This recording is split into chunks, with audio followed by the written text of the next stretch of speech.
GR మహర్షి గారు నమస్తే అండి. నమస్తే ప్రశాంత్ గారు. సార్, ఎప్పుడెప్పుడా అని ఎదురు చూస్తూ ఉంటారు సంవత్సరం పొడుగుతున్న మెగా ఫ్యాన్స్ అందరూ ఈ రోజు కోసం. సో పద్మభూషణ్ చిరంజీవి గారి పుట్టినరోజు నిజంగా ఆయన ఫ్యాన్స్ అందరికీ ఒక పెద్ద celebration. And being a hero himself చాలా కష్టపడి, అంటే ఏ బ్యాకప్ లేకుండా ఇండస్ట్రీలోకి వచ్చిన ఏకైక హీరో ఎవరు అంటే అది చిరంజీవి గారు. అది ఎవరు కాదనలేని విషయం. అయితే ఎగ్జాక్ట్లీ మీ జనరేషన్ సార్ చిరంజీవి గారు. ఆయన సినిమాల్లోకి రావటం, ఇనీషియల్ డేస్లో ఆయనను మనం ఒక విలన్గా చూసాము. అంటే ఆయన చూడటానికి కూడా అసలు ఇప్పటి ఫోటో అప్పటి ఫోటో పక్క పక్కన పెడితే అసలు ఈయన ఆయన ఒకటేనా అనుకున్నట్టు ఉంటారు. సో మీరు అక్కడి నుంచి ఇప్పుడు దాకా ఆ ట్రాన్స్ఫార్మేషన్ అంతా చూశారు. ఇనీషియల్గా ఇండస్ట్రీలోకి చిరంజీవి గారు వచ్చినప్పుడు ఎట్లా రిసీవ్ చేసుకున్నారు సార్ ఆయన్ని? ముందుగా చిరంజీవి గారికి మనం జన్మదిన శుభాకాంక్షలు చెప్పుకొని మొదలు పెడతాము. ఎస్, 1978లో వచ్చారు ఆయన. 1978లో నేను ఇంటర్మీడియట్ ఫస్ట్ ఇయర్ చదువుతున్నా. చిరంజీవి అంటే ఎవరో కూడా మాకు తెలియదు. ఎందుకంటే మేమంతా అప్పుడే వస్తున్నారు, ఎన్టీఆర్ ఏఎన్ఆర్ జనరేషన్ నుంచి వచ్చాం. మా ఊర్లో అనంతపురంలో ఎన్టీఆర్ సినిమాలు కానీ ఏఎన్ఆర్ సినిమాలు కానీ వస్తే పెద్ద సెలబ్రేషన్ అడావుడి జరిగేది 1978 నాటికి. అప్పటికి 1977లో అడివిరాముడు అనే పెద్ద హిట్ ఉంది ఎన్టీఆర్కి.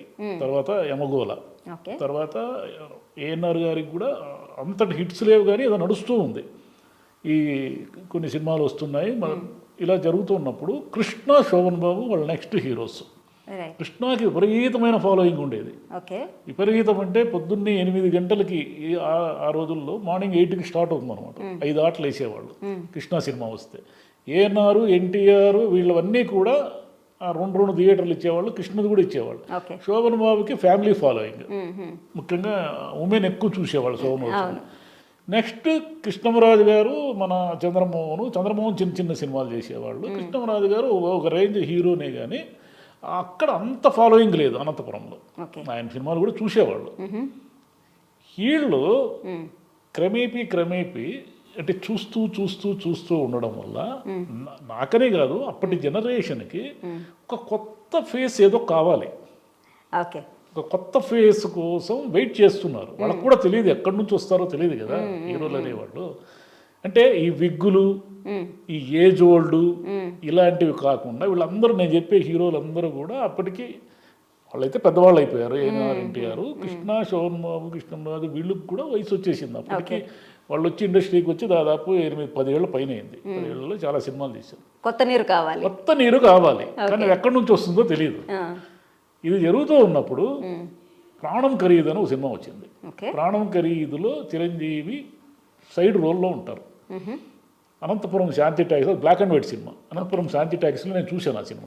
చూసినప్పుడు ఈయన ఎవరో భలే ఉన్నాడే, అంటే ఆయన ఫేస్ కానీ, ఆయన వాయిస్ కానీ, ఆయన బాడీ లాంగ్వేజ్ కానీ డిఫరెంట్గా ఉంది. ఇతను ఎవరో భలే ఉన్నాడే అనుకున్నా. నిజానికి ఆయన భవిష్యత్తులో ఈ ఇండస్ట్రీని వెళ్తాడనే విషయం ఎవరికీ తెలియదు. అప్పుడు ప్రాణం ఖరీదులో చూసినప్పుడు మాత్రం డిఫరెంట్గా అనిపించాడు. నాకు బాగా ఇష్టమైంది ఎప్పుడంటే మన ఊరి పాండవులు సినిమా. యాక్చువల్గా కృష్ణమరాజు, మురళీమోహన్దే ఆ సినిమా.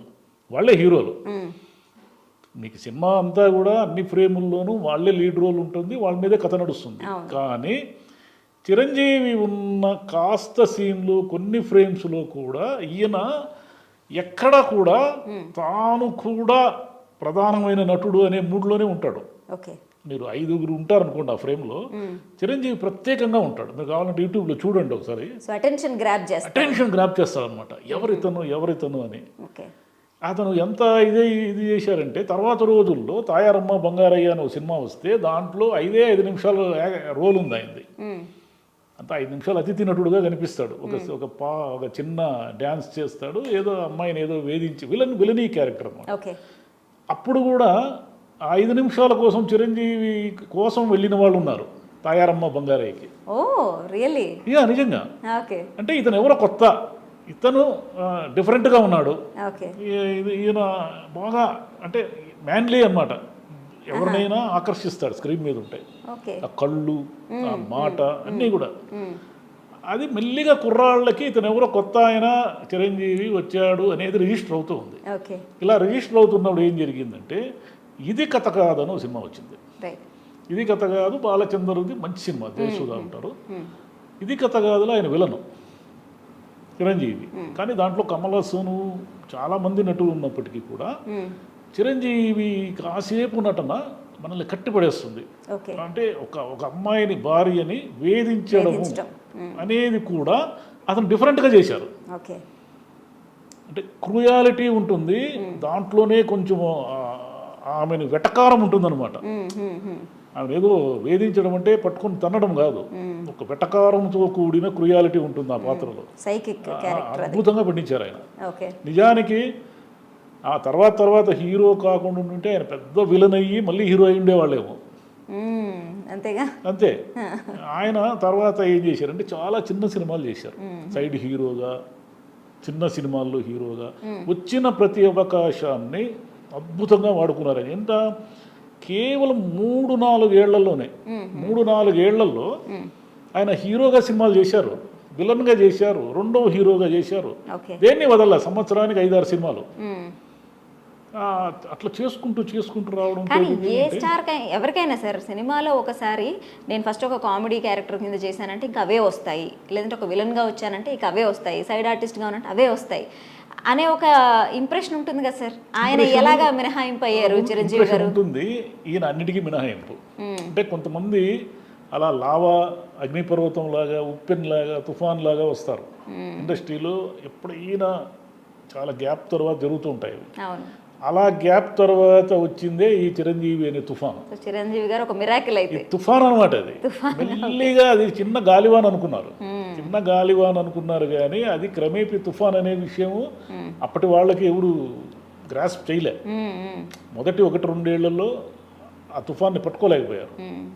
అంటే ఫైట్లు అప్పటి వరకు ఏంది, కృష్ణ, శోభన్ బాబు వీళ్ళ ఫైట్లన్నీ ఎలా ఉండేటువంటి మెయిన్ ఊరికి కెమెరా ముందు ఇట్లా కొట్టేవాడు, డిష కొట్టేవాడు. కొంచెం సీరియస్గా కొట్టుకోవడం అంటే డూప్ వచ్చేవాడు, మనకు తెలిసిపోతుంది అప్పుడే. డూప్ వాడు ఫేస్ చూపించరు, డూప్ వెనక నుంచి చూపిస్తూ ఉంటారు. వాడు కొడుతూ ఉంటాడు, వీళ్ళు పడుతూ ఉంటారు, ఎగురుతూ ఉంటారు. అంటే కృష్ణ చాలా సినిమాలు ఒరిజినల్గా చేశారు కానీ కృష్ణ కూడా డూపు కొంచెం క్లిష్టమైన సన్నివేశాల్లో, క్రిటికల్ సన్నివేశాల్లో డూపు. కానీ చిరంజీవి క్వశ్చనే లేదు, డూప్ క్వశ్చనే లేదు. అవునా? క్వశ్చనే లేదు. బాగా టఫెస్ట్ సిచ్యువేషన్లో, సన్నివేశాల్లో ఎక్కడైనా డూప్ వాడుంటారేమో మనకు తెలియదు కానీ ప్రతి సన్నివేశంలోనూ, ప్రతి ఫైట్లోనూ ఆయన డూప్ తీసుకోరు నేరుగా. అంటే కొంచెం క్విక్ మూమెంట్స్ అంటారే స్టంట్స్లో, క్విక్ మూమెంట్స్ అనమాట. ఇది కొంచెం బాగా అట్రాక్ట్ చేసింది. అప్పుడు ఎందుకు అంతగా చిరంజీవి అట్రాక్ట్ చేయడానికి కూడా కారణం ఏంటంటే అప్పటి వరకు ఉన్న సినిమా స్టంట్లను బ్రూస్లీ మార్చేశాడు. బ్రూస్లీ అనేవాడు అక్కడెక్కడో సినిమా తీసినప్పటికీ మన ఇండియా అంతా కూడా అన్ని ఊర్లలోకి ఎంటర్ ది డ్రాగన్ వచ్చింది. ఎంటర్ ది డ్రాగన్ చూసిన తర్వాత ఫైట్లు అంటే ఇవిరా అని అర్థమైంది జనానికి. అంతకుముందు ఫైట్లు అంటే ఏంటంటే ఊరికే ఇట్లా హీరో ఇట్లా చెయ్యి విదిలిస్తే నలుగురు గాల్లేకి లేదు. ఇప్పుడైతే గ్రాఫిక్స్ నలుగురు దొరుకుతూ ఉంటారు, వాడు చెయ్యి ఇట్లా విదిలిస్తే ఎందుకు దొరుకుతారో తెలియదు మనకి, అంతంతలా పైల్వాన్ లాగా ఉంటారు. కానీ చిరంజీవి కొడితే నిజంగానే వాడు దొరుకుతాడేమో అని మనకు అనిపించేలా ఉండేది ఆ ఫైట్. అదేవిధంగా డ్యాన్సులకి కొత్త వరబడి అప్పటి వరకు ఉన్న మూస స్టెప్స్ ఉండేవి. మూసగా ఏదో డ్యాన్స్ మాస్టర్ చెప్తే ఇలా ఇలా ఇలా అని వీళ్ళు సర్కస్లో కదలికల్లాగా ఉండేటివి. కానీ అప్పుడు వేరే మనకు ఆప్షన్ లేదు కాబట్టి మనం అవే చూసాము. అంటే ఏదైనా మీరు కొత్తది చూస్తేనే కదా మీకు పాతది బోర్ అనే విషయం అర్థమవుతుంది. అలా డ్యాన్సుల్లో ఈయన ఏంటంటే స్పీడ్ మూమెంట్స్ ఉంటాయి, అవన్నీ కూడా కుర్రాళ్ళని పట్టుకునేసాయి. ఈయన క్రాఫ్ అప్పుడు వీళ్ళంతా విగ్గులోళ్ళు కదా పాత నటులంతా కూడా. అంటే మనం వాళ్ళు తప్పేదో లేదు, అది వయసు అయిపోయింది, వాళ్ళు విగ్గులు పెట్టుకున్నారు. అంటే వాళ్ళు గొప్పనట్లే, నేను వాళ్ళు కాదనడం లేదు. కానీ ఈ విగ్గుల వాళ్ళు మాయమయ్యి ఒరిజినల్ క్రాఫ్ మనుషులు, హీరోలు మొదలయ్యారు. ఈ ఒరిజినల్ క్రాఫ్ట్ మన కృష్ణరాజు గారు కూడా చాలా కాలం ఒరిజినల్లే, ఆయన మినహాయిస్తే మిగతా వాళ్ళంతా దాదాపు విగ్గులోళ్ళే. ఈయన క్రాఫ్, ఈయన జుట్టు, ఈయన నడిచే విధానము, ఈయన డైలాగ్ చెప్పేది, ఇవన్నీ కూడా ఆయన విలన్గా ఉన్నా చూశారు, సైడ్ హీరోగా ఉన్నా చూశారు. చాలా సినిమాల్లో సైడ్ హీరోగా ఉంటారు ఆయన ఏంటంటే ఎక్కడా కూడా నేను ఈగోకి పోలేదు. కృష్ణతో చేశాడు సైడ్ హీరోగా, విలనీగా చేశాడు. మోసగాడు అనే సినిమాలో శోభన్ బాబు హీరో అయితే చిరంజీవి విలను. అట్లనే ఎన్టీఆర్తో చేశాడు. ఎవరితోనైనా సరే చిన్న వాళ్ళతో పెద్దవాళ్ళతో చంద్రబాబుకు ఆయన కాంబినేషన్లో సినిమాలు ఉన్నాయి, చాలా సినిమాలు ఉన్నాయి. అట్లా చిన్న పెద్ద ఏమీ లేకుండా వరుసగా చేస్తూ వచ్చారు ఆయన.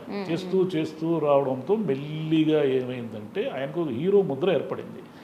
హీరో ముద్ర ఏర్పడి ఇంకా పెద్ద హీరో కాలేదు. అభిలాష ఇవి వచ్చే నాటికి కొంత గేమ్ చేంజ్ అయింది. ఎప్పుడైతే ఖైదీ వచ్చిందో ఖైదీతో మొత్తం గేమ్ చేంజ్ అయిపోయింది. ఓకే, ఖైదీ నాటికి చిరంజీవి పరిస్థితి ఏంటంటే ఇంకా టికెట్ల కోసం కుట్టుకునే కాలం రాలేదు. ఓకే, చిరంజీవి సినిమాకి వెళితే టికెట్లు దొరుకుతాయి. ఓకే, మీరు ఫస్ట్ రోజు వెళ్ళినా కూడా కొంచెం ముందుగా వెళ్ళారు అనుకోండి దొరుకుతాయి. మరీ బుకింగ్ షో టైంకి వెళితే దొరక్కపోవచ్చేమో, కానీ ఒక అరగంట ముందు వెళ్తే దొరుకుతాయి. నేను ఖైదీ సినిమా మామూలుగా చాలా సినిమాలు ఉదయాన్నే చూసే అలవాటు ఉన్న, ఖైదీ సినిమాకి ఎందుకో పోలేదు. చూద్దాంలే ఏముంది తిరిగ్గా చిరంజీవి సినిమా దొరుకుతాయి కదా టికెట్లనే 3 11-12 గంటలకి ఒకడు పరిగెత్తుకుంటూ వచ్చాడు. పరిగెత్తుకుంటూ వచ్చి వాడు ఏదో ఆయాసంగా ఉన్నాడు. ఏమన్నాడు, బా చిరంజీవి బాసు భయ్యా, చిరంజీవి బ్లాక్ బస్టర్ కొట్టాడు భయ్యా, ఆ ఖైదీ అనేది ఊపిరి ఆడదు తెలుసా మనకి సినిమాలో కూర్చున్నప్పటి నుంచి. ఏమి ఫైట్స్, ఏమి థ్రిల్స్, చిరంజీవి ఏమి నాట పొగుడుతూనే ఉన్నాడు. ఒక 10 నిమిషాల పాటు పొగిడాడు. పొగుడుతూ ఉంటే అయ్యలో అంటే ఇంత మౌత్ పబ్లిసిటీ, యూట్యూబ్లు, సోషల్ మీడియా ఏమీ లేని కాలం. అంటే కేవలము ఒక సినిమా హిట్ అయిందంటే ఆ సినిమా చూసొచ్చిన వాళ్ళు బయటికి వచ్చి చెబితే తప్ప మనకు తెలిసే అవకాశం లేదు. నిజమే, ఏదో హిట్గానే ఉంది, ఏదో పెద్ద సినిమాగానే ఉందని సరే సాయంత్రం అనంతపురంలో నీలం టాకీస్ అనే దాంట్లో వేశారు. నేను కూల్గా వెళ్ళాను. ఏదో ఒక అరగంట 30 గంట ముందే వెళ్ళాను. అంత ముందు ఎన్నడూ కూడా నేను చిరంజీవి సినిమాకి ఆ జనాన్ని చూడలేదు. ఆ థియేటర్ ఆవరణ మొత్తం జనమే, ఆ రోడ్డు అంతా జనమే, ఎక్కడ చూసినా జనమే. 2.5 రూపాయి టికెట్ ఉన్న బాల్కనీ టికెట్ ఉన్న రోజుల్లో 20 రూపాయలు బ్లాక్ అమ్ముతున్నారు. ఫస్ట్ టైం చిరంజీవి సినిమా 20 రూపాయల బ్లాక్ అమ్మడం అనేది మొదటిసారి చూశాను నేను. 20 రూపాయలు అంటే ఈరోజు చాలా చిన్న అమౌంట్ కావచ్చు. మీరు 2.5 రూపాయలు బాల్కనీ టికెట్ ఉన్న రోజుల గురించి మనం 83లో అంటే 20 రూపాయలు అనేది చాలా ఎక్కువ మొత్తం ఆ రోజుల్లో. 20 రూపాయలు బ్లాక్ అమ్ముతున్నారు. అసలు అది కూడా దొరికేటట్లేదు. అది కూడా వాడు చాలా బిజీగా ఉన్నాడు బ్లాక్ అమ్మేవాడు. ఎందుకంటే వాడు కూడా ఊహించలేదు, ఆ థియేటర్ వాళ్ళు కూడా ఊహించలేదు. మామూలుగా ఎన్టీఆర్ ఏమన్నారంటే కొంచెం మెయిన్ థియేటర్లకు ఇస్తారు, పెద్ద అంటే సెంటర్లో ఉన్న థియేటర్లు అనమాట. చిరంజీవి సినిమా కాబట్టి ఏదో కొంచెం నీలం అనేది పాత థియేటర్, ఓల్డ్ థియేటర్, దానికి ఇచ్చారు. దానికి ఇస్తే నీలం థియేటర్ వాళ్ళు కూడా తెలియదు ఇది థియేటర్ పగిలిపోయేంత కలెక్షన్ వస్తుందని వాడు కూడా తెలియదు. ఇక ఆ తర్వాత మళ్ళీ నెక్స్ట్ డే చూడాల్సి వచ్చింది ఆ సినిమాని. నెక్స్ట్ డే ఆ ఖైదీలో పాటలు హిట్, మొత్తం ఖైదీ అనేది చిరంజీవి గారిని సుప్రీం హీరోగా చేసి పడేసింది. అప్పట్లో ఏమో బిరుదులు ఉండేవి, ఆయన సూపర్ స్టార్ అని కృష్ణ అనేవాళ్ళు. మెగాస్టార్ ఎప్పుడు వచ్చిందో నాకు కరెక్ట్గా తెలియదు, కానీ అది మనకు అలవాటు అయిపోయింది మెగాస్టార్ అనేది. మధ్యలో ఎప్పుడో వచ్చినట్టు ఉంటుంది, మరణ మృదంగం ఏదో వచ్చింది. సో ఈ ఖైదీ సినిమా అనేది ఆయన కెరీర్కి టర్నింగ్ పాయింట్ అయితే మొత్తం ఆయన టాప్ హీరోల్లోకి వెళ్ళిపోయారు. అంత మునుపు అటు ఇటుగా ఊగిసలాడుతున్న ఆయన టాప్, అప్పటికి ఇంకా వీళ్ళంతా యాక్టివ్గానే ఉన్నారు. ఎవరు ఎన్టీఆర్ మాత్రము తెలుగుదేశం పార్టీ పెట్టి అటు వెళ్ళారు, కానీ ముఖ్యమంత్రిగా ఏఎన్ఆర్, మన శోభన్ బాబు, కృష్ణరాజు వీళ్ళందరూ యాక్టివ్గానే ఉన్నారు. చాలామంది హీరోలు యాక్టివ్గానే ఉన్నారు. అందరినీ బుల్డోజింగ్ చేసుకుంటూ వచ్చేసాడు, నంబర్ 1కి వచ్చేసాడు ఆయన. ఓకే, సో చిరంజీవి గారు ఇక అంటే ఖైదీ సినిమా తర్వాత ఇక వెనక్కి చూసుకున్నదే లేదు, ఇంకా ఎప్పుడు వెనక్కి చూసుకోలేదు. ఇప్పుడు దాకా కూడా 90లో జగదేక వీరుడు అతిలోక సుందరి తర్వాత ఆయన ఇంక రేంజ్ అది టాప్ మోస్ట్ రేంజ్ అయిపోయింది. అప్పుడు టాప్ రేంజే. జగదేక వీరుడు అతిలోక సుందరికి ఆయన శ్రీదేవి గారి కాంబినేషన్లో అది మామూలు హిట్ కాదు. దానికి థియేటరు దగ్గర ఉంటారే చిన్న పల్లీలు అమ్ముకునే వాళ్ళు కూడా ఒక చిన్న స్థలం కొనుక్కుని ఇల్లు కట్టుకొని ఉంటారు ఆ జనానికి. ఎందుకంటే అంత జనము రోజు. ఇంకా ఈ థియేటర్లు మూసేసి పాప్కార్న్లు ఇవన్నీ అమ్మే కాలం అప్పటికీ ఉండింది, కానీ ఇంత లేదు. ఇంకా థియేటర్ బయట కూడా చాలామంది బతుక్కునేవాళ్ళు ఏదో ఒకటి అమ్ముకుని. సో చిరంజీవి గారి సినిమా అంటే ప్రత్యక్షంగా అంటే ప్రొడక్షన్లో పాల్గొన్న వాళ్లే కాకుండా ఇలా పరోక్షంగా బ్రతికిన వాళ్ళు ఎంతో మంది. రిక్షాల వాళ్ళు అప్పటికి 83 ఖైదీకి ఆటోలు లేవు, అవును. రిక్షాలే. రిక్షాల అందరూ వాళ్ళు రిక్షాలో వెరీ బిజీ, రోడ్ అంతా జామ్ అనమాట రిక్షాల్లో. వాళ్ళు ఏదో ఒక పిచ్చి బెల్ ఒకటి ఉండేది, అదే టికెట్ టికెట్ టికెట్ టికెట్ అని కొట్టేవాళ్ళు. వాళ్ళు కొడుతూనే ఉంటాడు, జనం ఎవడన్నా పోతే కదా. ఇంకా 2 వీలర్స్ ప్రభంజనం లేదు. అవును. ఆ థియేటర్ ఆవరణ మొత్తము వందలాది సైకిళ్ళతో నిండిపోయి ఉండేది. ఆ సైకిళ్ళ వాడికి 15 పైసలు 20 పైసలు ఇచ్చేవాడు, స్టాండ్లో పెట్టడానికి. ఖుషి వాడు చాలా బిజీ అనమాట చిరంజీవి సినిమా వస్తే. చిరంజీవి సినిమా ఎప్పుడెప్పుడు వస్తుందా థియేటర్స్లో కానీ ఏమంటారు డిస్ట్రిబ్యూటర్స్ వీళ్ళందరూ కూడా ఎదురు చూస్తారేమో. చిన్న వాళ్ళ దగ్గర నుంచి పెద్ద ప్రేక్షకులే కాదు, డిస్ట్రిబ్యూటర్లు మిగతా వాళ్ళు, వాళ్ళకేవో డబ్బులు లావాదేవీలు లెక్కలు ఉంటాయి కదా, వాళ్ళ సంగతి పక్కన పెడితే థియేటర్లో చిన్న క్యాంటీన్ పెట్టుకున్న వాళ్ళు, టీ అమ్ముకునే వాళ్ళు, చెక్కిలాలు అమ్ముకునే వాళ్ళు, వీళ్ళందరూ కూడా చిరంజీవి సినిమాలతో పిల్లల పెళ్ళిళ్ళు చేసిన వాళ్ళు, పిల్లల్ని సెటిల్ చేసిన వాళ్ళు, ఆ రోజుల్లో ఖైదీ కాలం నాటి బ్లాక్ టికెట్లు అమ్మేవాళ్ళు కూడా. అంటే అది తప్ప ఒప్ప అనే దాని గురించి నేను మాట్లాడను. బ్లాక్ టికెట్లు అమ్ముకొని కూడా చిరంజీవి పేరుతో బాగుపడిన వాళ్ళు ఎంతోమంది ఉన్నారు. ఎందుకంటే అది ఆయన అంతమందికి ఉపాధి కల్పించాడు, అంతమందిని ఎంటర్టైన్ చేశాడు. అంటే ఒక వినోద రంగంలో ఆ రేంజ్లో ఎంటర్టైన్ చేసి ఆ కాలంలో అంత చేసిన వాళ్ళు, అంటే ఒక తుఫాన్, అది 5 ఏళ్లకే ఒక తుఫాన్ వచ్చేసింది అనమాట. సార్ అయితే ఇప్పుడు హీరోలు చాలా వరకు కథల ఎంపికలో, అంటే కథల ఎంపికలో ఆబ్వియస్లీ హీరోసే సెలెక్ట్ చేసుకుంటారు, కానీ ఒకసారి షూటింగ్లోకి వచ్చిన తర్వాత ఎంత హోల్డ్లో ఉండేవారు, అంటే డైరెక్టర్ చేతిలో ఎంత ఉండేవారు చిరంజీవి గారు స్టార్డమ్ వచ్చిన తర్వాత? అది ఆయన ఎప్పుడు కూడా డైరెక్టర్ల హీరోనే. స్టార్డమ్ వచ్చిన తర్వాత కూడా ఆయన చాలా పెద్ద పెద్ద డైరెక్టర్లతో చేశారు కదా, చాలా పెద్ద పెద్ద డైరెక్టర్లతో చేసినా కూడా అది డైరెక్టర్లు చెప్తే బాగుంటుంది ఏం చెప్పేసి ఉంటే. బట్ యాజ్ ఎ ఫిల్మ్ క్రిటిక్గా ఆయన ఎప్పుడు ఏ పేచీ లేదు ఆయనతో. ఏ పత్రికలో కూడా చిరంజీవి గారు పేచీ పెట్టారని కానీ, చిరంజీవి గారు షూటింగ్లకి ఆలస్యంగా వచ్చారని కానీ, చిరంజీవి ఇలా ఇబ్బంది పెట్టాడు అలా ఇబ్బంది పెట్టాడు అని కానీ ఏనాడు ఆయన గురించి అలాంటి న్యూస్ వచ్చి రాగా నేనైతే చదవలేదు. డిస్టర్బ్డ్ కాదనమాట. ఆయన వచ్చిన ప్రతి అవకాశాన్ని వేగంగా అందిపుచ్చుకుంటూ తను నిర్మించుకుంటున్న కెరీర్లో ఎదుగుతూ వచ్చారు. నిజానికి ఆయనకేం పెద్ద బ్యాకింగ్ లేదు కదా. అల్లు రామలింగయ్య గారి కూతుర్ని తర్వాత చేసుకున్న తర్వాత కొంత బ్యాకింగ్ వచ్చింది, కానీ అంత మునుపు ఆయన 78లో వచ్చినప్పుడు మామూలుగా వచ్చారు, మామూలుగానే వచ్చారు కదా. ఆయన సాధారణ కుటుంబం నుంచి మామూలుగా వచ్చి ఇంత పెద్ద ఇండస్ట్రీలో, అంటే ఆయన ఎవరిని కొట్టారు అంటే వాళ్ళు ఏం ఢీకొనలేదు. ఏఎన్ఆర్, ఎన్టీఆర్ అనే ఇద్దరు పెద్ద హీరోలు, వాళ్ళ తర్వాత వచ్చిన శోభన్, కృష్ణ అనే హీరోలు, కృష్ణమరాజు అనే హీరోలని వాళ్ళందరూ రంగంలో ఉన్నప్పుడు ఆయన వచ్చి తన స్టైల్, తన సిగ్నేచర్తో ఆయన నిలబడ్డం అంటే ఎలా నిలబడ్డారు? ఈరోజు ఐకాన్ ఆఫ్ ది ఫిల్మ్ ఇండస్ట్రీగా ఉన్నారు ఆయన. చిరంజీవి గారు అంటే ఇప్పుడున్న చాలామంది కుర్రాళ్ళకి కానీ ఈ జనరేషన్స్కి ఆయన ఒక ల్యాండ్ మార్క్ కదా సినిమాల్లో, ఆయన ఒక ల్యాండ్ మార్క్.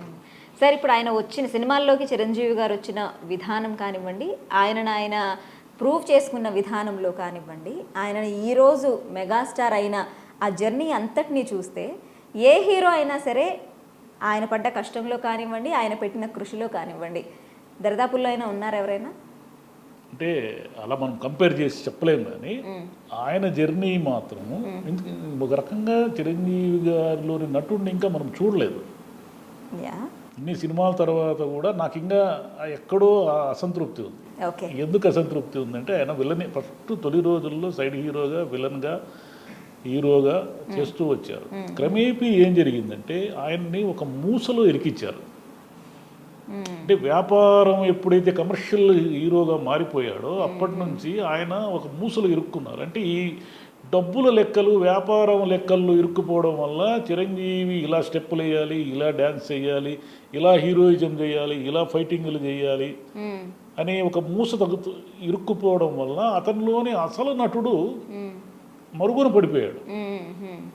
అంటే మీకు మంచు పల్లకిలో కానీ మీకు ఆయన కూడా అది గుర్తించి ఒక దశలో రుద్రవీణ, స్వయం కృషి, ఆపద్బాంధవుడు ఇలాంటివి తీశారు. తీసిన తర్వాత ఆయనలోని నటుడు ఇంకా పూర్తిగా సాటిస్ఫై కాలేదు, కానీ ఆయన చేతులు కట్టేశారు. ఆయన్ని ఈ చట్రంలో ఇరికిచ్చారు, ఈ కలెక్షన్ల చట్రంలో ఇరికిచ్చేసారు. ఇప్పుడు ఆయన తన ఇమేజ్ నుంచి తానే బయటికి రావాలి. ఇప్పుడు అమితాబ్ బచ్చన్ ఎలాగైతే వచ్చి కొత్త నటుడిని మనం చూస్తూ వచ్చామో ఇట్లా చిరంజీవి గారు కూడా ముందు ఇవన్నీ తోసేసేయాలి. ఓకే, ఏముంది ఆయన హైట్స్ అన్ని చూసేశాడు, రైట్. కొత్తగా చూసే హైట్ ఏముంది ఆయన? ఇంకా తనలో ఉన్న నటుడిని సంతృప్తి పరచుకోవడం కోసం చేయాల్సిన సినిమాలే తప్ప ఇక హీరోగా అనవసరం ఆయన. హీరోయిజము ఆయన మించిన హీరో ఎవరున్నారు ఇప్పుడు రైట్ ఇన్నేళ్ల కెరీర్లో? కాబట్టి హీరో కాదు ఆయన. ఆయన తన చట్రంలో నుంచి బయటకు వచ్చేసి, తన ఇమేజ్లో నుంచి బయటకు వచ్చేసి, లాభ నష్టాలతో ప్రమేయం లేకుండా అవి ఆడతాయా, డబ్బులు వస్తాయా అనేది ముందు వాటిని వ్యాపారంలో ఇరికించకూడదు. ఆయన వచ్చే రాబోయే సినిమాలని వ్యాపారంలో, వ్యాపార సూత్రాల్లో ఇరికించుకోకుండా తనను తాను ఆవిష్కరించుకోవడానికి ఆయనకి ఇంకా టైం ఉంది, ఇంకా స్టిఫ్నెస్ ఉంది, బాడీ ఆరోగ్యం ఉంది, అన్నీ ఉన్నాయి. అన్నీ ఉన్నప్పుడు తనను తాను ఆవిష్కరించుకోవడానికి ఒక కొత్త కోణాన్ని ఎంచుకోవాలి ఆయన. ఈ కొత్త కోణంలో ఇప్పటిదాకా చూసిన చిరంజీవి వేరు, ఇకపైన చూసే చిరంజీవి వేరు అన్నట్టుగా ఆయన అభిమానులు కానీ ప్రేక్షకులు కానీ ఎవరైనా సరే సంతృప్తి చెంది ఆలోచించి ఆనందపడాలి. సో మనం ఈ బర్త్డే సందర్భంగా చిరంజీవి గారు ఇక రాబోయే రోజుల్లో ఆయనలో ఉన్న నటుడిని సంతృప్తి పరిచే విధంగా అడుగులు వేస్తే ప్రేక్షకులందరూ కూడా ఆదరిస్తారంటారు మీరు? చూసేసాం మనం. అవును, చూడని నటుడు ఉన్నాడు. ఓకే, మనం ఎన్నో కోణాలు ఆయనలో ఉన్న నటుడిని చూసాము. చూడని కోణాలు కూడా ఇంకా ఉన్నాయి ఆయన దగ్గర. ఎందుకంటే అది ఒక పెద్ద ఇది కదా, ఓషన్. అది ఆ ఓషన్లో నుంచి ఇంకా రావాల్సినవి చాలా ఉన్నాయి. అది ఆయన చేతిలోనే ఉంది. కమర్షియల్ చట్రంలో ఇరుక్కొని బోలా శంకర్ లాంటి సినిమాలు తీయకుండా ఆయన కొత్త సినిమా, దాంట్లో లాభ నష్టాలు చూసుకోకూడదు. ముందు ఆ నిర్మాతలు వాళ్ళంతా ఉంటారే, వాళ్ళని లెక్కల్లో ఇరికించకూడదు. దీంట్లో లాభం వస్తే వస్తుంది, నష్టం వస్తే వస్తుంది, ఇది నా ఎలాంటి ఆయన ఓన్గానే చేయాలి. మీరు ఎవరు వద్దునైనా మీరు కొత్తగా చేస్తాను, మీరు నష్టపోయే మిమ్మల్ని నష్టపరిచే దీంట్లోకి నేను తీసుకెళ్ళను. అంత భయం కూడా అక్కర్లేదేమో సార్, ఎందుకంటే మమ్ముట్టి గారు కానివ్వండి, మోహన్ లాల్ గారు కానివ్వండి, వీళ్ళందరూ ఒక బెంచ్ మార్క్ ఒక వాళ్ళు చేస్తున్నారు, సెట్ చేశారు ఎగ్జాంపుల్. అవును, ఈయన కూడా ఉంది ఆ శక్తి. ఈయన ఆ చట్రంలో నుంచి బయటికి రావాలి. నేను చిరంజీవిని కాదు, నేను ఒక నటుడిని, నేను ఒక డిఫరెంట్ షేడ్స్ ఉన్న నటన నాలో ఉంది, చూడండి కావాలంటే అని వస్తే అప్పుడు జనం కూడా యాక్సెప్ట్ చేస్తారు. జనం ఊరికి వీళ్ళ అభిమానులు ఈయన డ్యాన్సులు లేకపోతే చూడరు, ఫైట్లు లేకపోతే చూడరు, పాటలు లేకపోతే చూడరు, హీరోయిన్ లేకపోతే చూడరు అని ఏవో పిచ్చి పిచ్చి క్యాలిక్యులేషన్స్ ఉన్నాయి, సమీకరణలు. ఇవన్నీ కూడా జనం మార్చుకుంటారు ఈయన్ని కొత్తగా చూస్తే. మీరు చెప్తున్నట్టు ఆయన నిజంగా కొత్త కోణాన్ని ఆవిష్కరించడం అనేది చాలా మీ మాటల్లోనే చాలా ఎగ్జైటింగ్గా ఉంది. అది ప్రాక్టికల్గా చిరంజీవి గారు చేస్తే మాత్రం ఇంకా సూపర్ డూపర్. ఇంకా అది thank you very much sir. నమస్తే అండి.